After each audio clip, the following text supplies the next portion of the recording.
Baru yang ketiga, rata tengah sempurna, jarak antar kata itu pun bervariasi untuk menyesuaikan bahwa dia rata tengah. Terus ada juga fitur bold yang sangat cantik. Terus saya teliti juga karakter-karakter dengan ketipisan kaki-kaki, lengkungan yang sempurna, itu produk teknologi tinggi yang belum ada di zaman 1985.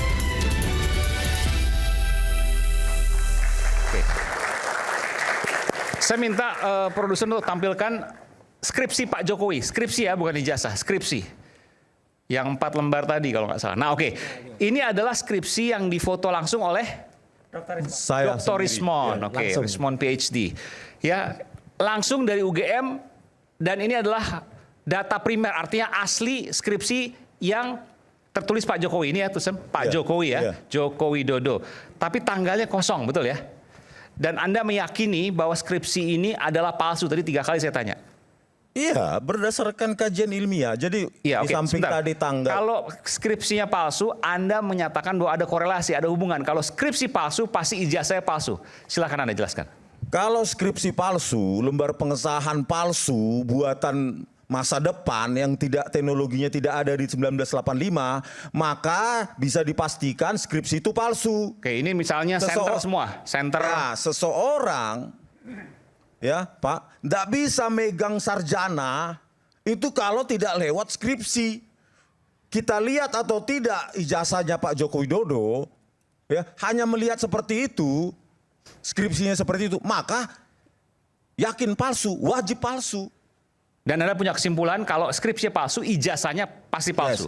Dan ini bukan hanya Dr. Rismon, saya juga berkesimpulan yang sama. Lembar pengesahan skripsi yang sangat indah seperti ini di tahunnya, Pak ya, itu hanya ada satu-satunya di Fakultas Kehutanan UGM.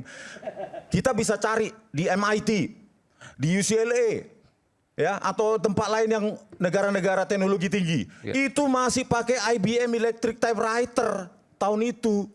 Bapak sendiri skripsi tahun itu mungkin. Coba diperiksa lagi skripsinya, pakai apa? Sudah seperti ini. Makanya saya tantang, kalau kesimpulan saya salah, cari skripsi yang seperti ini di Indonesia. Kalau ada. Cari skripsi tahun 85 lembar pengesahan skripsinya secantik ini Pak, tahun 1985. Jadi kalau Anda jelaskan secara ilmiah, satu, center ya. Center. Anda bisa maju sini Bang Rismon. Jadi center. Itu yang pertama. Terus kemudian yang kedua? Setelah saya lakukan font detection ya, maka ini adalah Times New Roman. Terus kalau pakai mesin ketik kan center tetap bisa, cuma memang nggak gitu rapi begitu ya? Tidak sempurna Pak. Baru yang kedua adalah fitur scaling, pembesaran dan pengecilan. Itu pasti word processor, pasti menggunakan software dan hardware. Baru yang ketiga, rata tengah sempurna, jarak antar kata itu pun bervariasi untuk menyesuaikan bahwa dia rata tengah. Terus ada juga fitur bold yang sangat cantik. Terus saya teliti juga karakter-karakter dengan ketipisan kaki-kaki, lengkungan yang sempurna, itu produk teknologi tinggi yang belum ada di zaman 1985. Per hurufnya, per fontnya? Iya, per karakter Pak saya teliti. Karakter. Iya. Gitu loh. Itu rapi sekali. Rapi sekali Pak. Kalau Bapak rekonstruksi Pak ya, ini dengan Microsoft Word sekarang pun hampir sama, bayangkan. Ini silakan Bapak rekonstruksi seperti ini. Pakai Microsoft Word di kantor, di rumah. Sama seperti ini. Bayangkan ini ada di tahun 1985. Cari. Dan itu yang kemudian Anda berani menyatakan bahwa ijazah Pak Jokowi palsu tanpa melihat ijazahnya. Tanpa saya lihat ijazahnya Pak Joko Widodo, melihat ini pasti palsu. Dan ada kejanggalan lain, belum ada tanggal, ini pengesahan tak ditandatangani. Iya Pak, jadi skripsi-skripsi yang lain ditunjukkan untuk menggiring kami bahwa pada tahun 1985 udah seperti ini. Inilah yang ditunjukkan 15 April oleh Wakil Rektor itu, Profesor Wening dan Dr. Ari Sujito. Kami digiring bahwa ini sudah seperti itu tahun 1985. Sudah seperti ini, tulis fontnya Times New Roman dan bahwa udah cantik begini, ini lihat.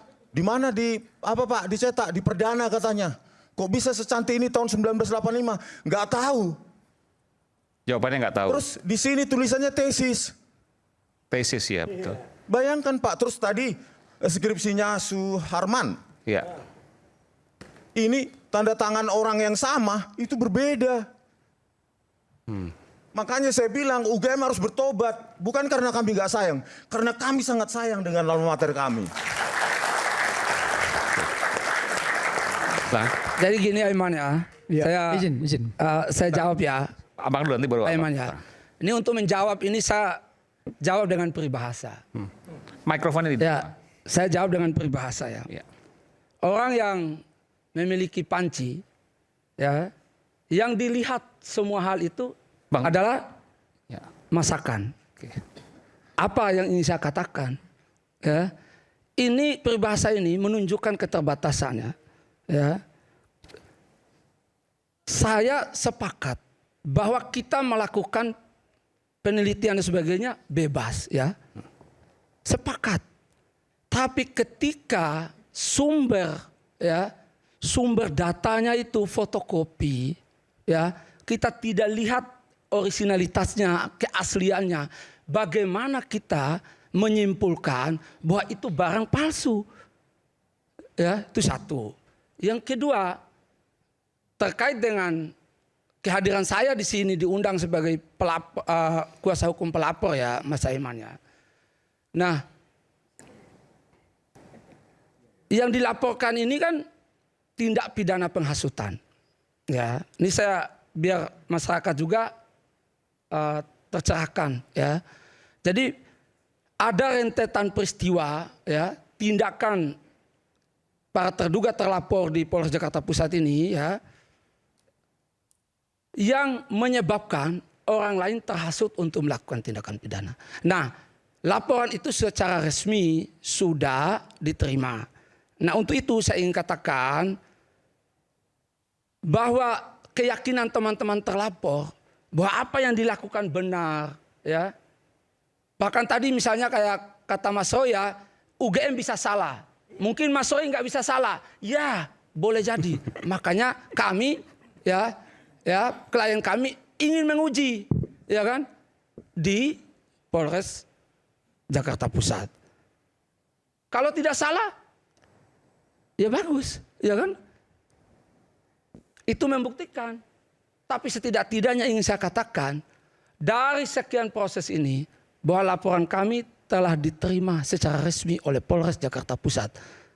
Untuk itu kita mari hormati proses itu. Jadi itu dua hal. yang ingin Jawaban A benar, jawaban B benar, tapi tidak berhubungan karena tidak menjawab ini. Oke. Itu tes Sipen Maru waktu itu ya. Ini analoginya nggak clear juga. Oke, Kalau silakan. ditanya, tadi yang ditanya pertama kali adalah soal etika ilmiah, kok jawabannya malah keterbatasan. Etika ilmiah itu sebenarnya santai Mas. Kalau mau jawab sebenarnya ada. Kita bisa referensinya ada menggunakan peraturan yang pernah ada di tahun 2010 dari Dikti soal etika ilmiah. Atau ambil dari definisi Romo Frans Maxis Suseno. Itu beliau juga pernah mengatakan itu. Jadi jawab itu saja sudah clear. Kami jadi percaya. Tapi kalau nggak bisa jawab malah jawabannya tukang masak, itu sama dengan di Solo. Tukang masak tapi memastikan ijazah asli gitu. Itu ada tukang masak itu. Ya, kacau itu jawabannya. Enggak, ini kan kita jawab secara umum ya. Yang secara umum ya. Sebentar saya clearkan ini. Ya, itu kan secara umum ya. Orang-orang yang pernah ya di bangku kuliah itu secara umum Mas Aiman. Ya, sumber data harus valid.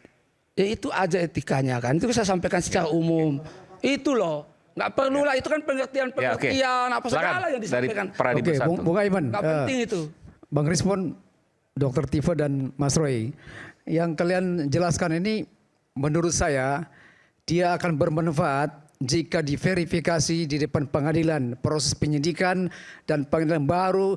Oke, sepanjang belum ada proses penyidikan pengadilan, itu hanya hasil temuan Anda. Bukan begini. Itu yang pertama. Saya harus luruskan gini, bahwa ada public sphere, ruang publik media yang kemudian harus dijelaskan. Soal proses hukum beda lagi.